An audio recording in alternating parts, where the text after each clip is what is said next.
I've only been in the job for a month or so. So I thought that before talking through what is next for CFlight, it might be worth looking at where Barb is today and what the future holds for Barb. So to kick us off, as the UK's industry standard measurement for what people watch, Barb provides data that underpin investment and societal accountability.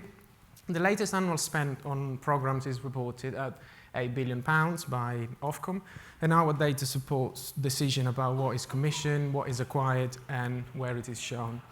And in the year to September 2023, advertisers spent £5 billion on linear and BVOD services. Again, our data used to plan and justify that investment.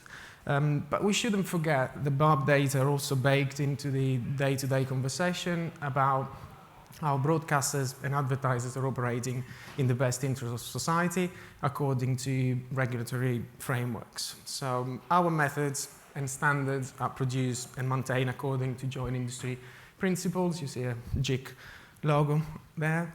And we've for a very long time represented the values of our industry and delivered data with transparency, objectivity, and accountability. Being a standard, though, doesn't mean that we stand still, doesn't mean that we don't change. There's quite a lot going on at Barb right now. The service is going through a technical refresh, underpinned by changes to our metering techniques. The metering solution is built around two complementary devices, people meter for TV measurement and a router meter for measuring IP delivered content on all 4 screens. We're currently upgrading the people meter, and at the same time, we're also upgrading the cloud-based data management and processing technology. A high-quality panel is a fundamental and critical part of our measurement. It's been built and nurtured for decades. The panel is currently being expanded to its ever largest size of 7,000 homes, which is roughly 16,000 people. And I don't need to say this will be an enormous value in keeping the panel highly representative and in reducing the level of data variability. But whilst the panel remains at the heart of what Barb does, I think we're now a lot more than just panel data. I think if you want to summarize what Barb does in one expression, I think we are panel measurement and big data. And this is because each day, device-based census data from all the BVOD services are integrated with our panel data, thanks to the Dovetail Fusion that was launched back in 2018. And if our methodology has evolved, so as our definition of total viewing, ultimately we have to evolve how we measure things because what we're measuring has evolved as well. So if we look back at 2010, Barb back then included live and time shift viewing up to 7 days on TV sets. And back then, all viewing could be traced back to when content was broadcast as part of a linear schedule. I'm being told that it felt quite complicated at the time, but what about now? Well, we've extended time shift viewing to 28 days. We're reporting pre-broadcast audiences and ads that dynamically inserted into linear schedules. We've added PCs, we've added tablets and smartphones to our reporting, and obviously then there is on-demand viewing as well. As broadcasters archive content on VOD and video sharing platforms, and there's also content distributed by streaming businesses that have never had a linear schedule, such as pure play VOD businesses, so Disney+, Netflix, Amazon Prime Video, and video sharing platforms such as YouTube and TikTok. And being a JIC, a joint industry currency, our program of continuous development is always fueled by feedback by the industry. And in our latest industry consultation carried out in autumn of 2022, I think it was very clear that the industry had 3 priorities that we need to bear in mind as we continue to evolve what we're doing. First of all, viewing behavior is not constrained by devices or distribution platforms, which means that we need an audience-centric measurement that goes beyond the business model of all the content providers. Secondly, buyers want transparency on the editorial content and contextual measures of quality. And I'm sure this isn't new to anyone. It's also enshrined in the WFA's framework for cross-media measurement. Ultimately, people want to know the quality of what they're buying so that they can apply value judgments. I mean, at the end of the day, many of us will buy a property if all we knew about it is that it was 120 square meters. And finally, to enable the assessment of campaign effectiveness, there is a need for comparable impact data across all brand safe content. And I think that very often using words like reach, exposure, impression, impact in what is a sort of interchangeable manner, when they actually have different meanings, leads to a false equivalence. And this false equivalence becomes a deterrent to the assessment of effective investment in media advertising. To the first one of the priorities that I've just shown, we think we've done a pretty good job on the audience-centric measurement. This chart shows our new definition of total viewing. In January, people spent nearly 260 minutes watching content shown on linear, pure play VOD, and video sharing services. The majority of this viewing, 166 minutes, was to linear and VOD services provided by the established broadcasters. 43 minutes was spent watching VOD services, and this is dominated by the big three. Netflix, Prime Video, Disney Plus account for over 95% of this viewing time. And then 48 minutes was spent watching video sharing services, which is dominated by YouTube in particular and TikTok. But there's also another dimension in this chart, which is the device that people are choosing to watch on. As you would expect, the TV sets dominate viewing on the broadcaster and VOD services that rely on professionally produced long-form content, whereas smartphones come more to the fore when we look at viewing on video sharing devices. I could go on quite a bit about our insights, but it's probably time I turn to the matter at hand, which is how we are evolving and extending our reporting of total campaign performance. At the heart of our strategy, there are two tools. Advanced Campaign Hub, which since 2020 has been designed to support the pre-campaign planning process. Buyers and sellers can assess what's achievable with a given budget and use reach build curves to assess the best combination of VOD and linear. And amongst other things, results can also be assessed across different screens.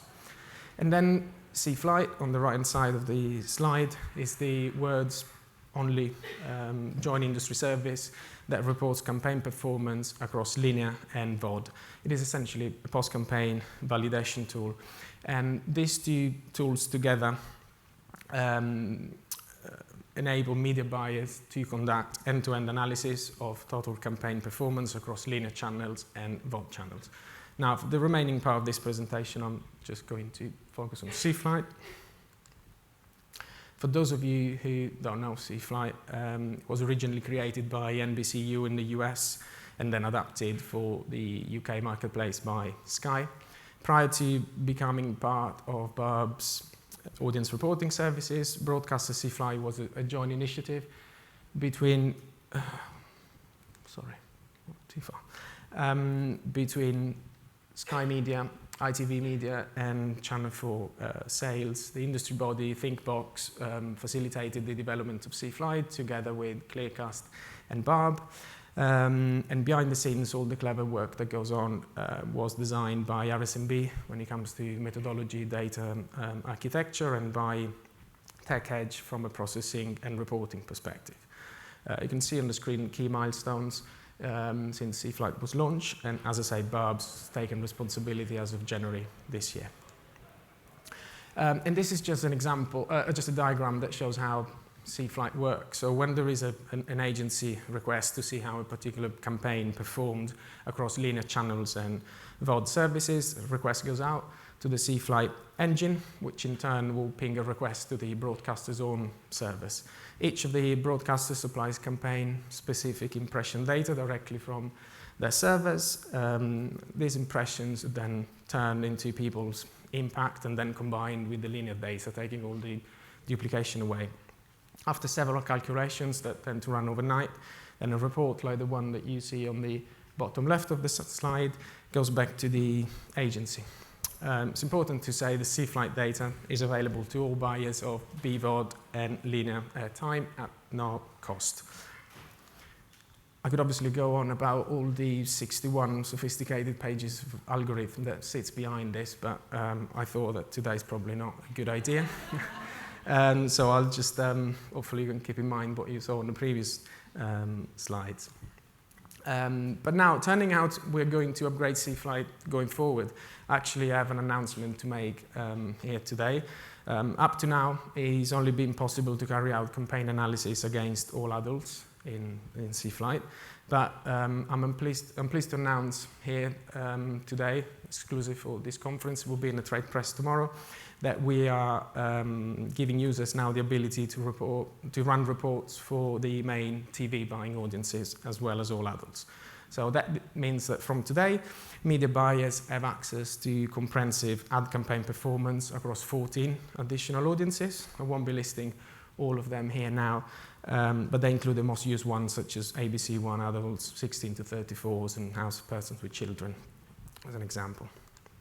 I've actually got a couple of reports that were just run with this new, with the ability to look at traded audiences. So this is a campaign of retail brand targeting young adults. What you see on the left-hand side is a report for the 16 to 34s audience. On the right-hand side, 45 plus. You might not appreciate all the detail that is there, but what the audience cover build graph shows is the effectiveness of VOD at providing incremental reach for the required target audience that in this case was 16 to 34s. Something similar here with the audience cover build for a cosmetic brand targeting young women. And as I said earlier, advertisers have free access to this analysis via their buying agency of record. And so now that we've launched traded audiences, another milestone for CFlight, how are we going to take this even further? Because obviously the work doesn't finish here. What I've learned in this month at Barb is that CFlight is ultimately a great story of industry collaboration. And that was the case even before it became under Barb's responsibility. We're here to continue writing the story, and we're doing it with the industry and for the industry. And whilst not in a position to share exact details of the next developments yet, I can confirm that the next wave of CFlight upgrades is in motion already and is overseen by its new joint industry governance.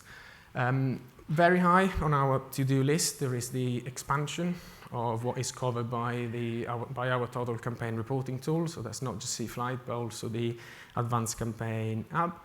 And on one hand, this applies to more delineation and granularity of the services that are already covered.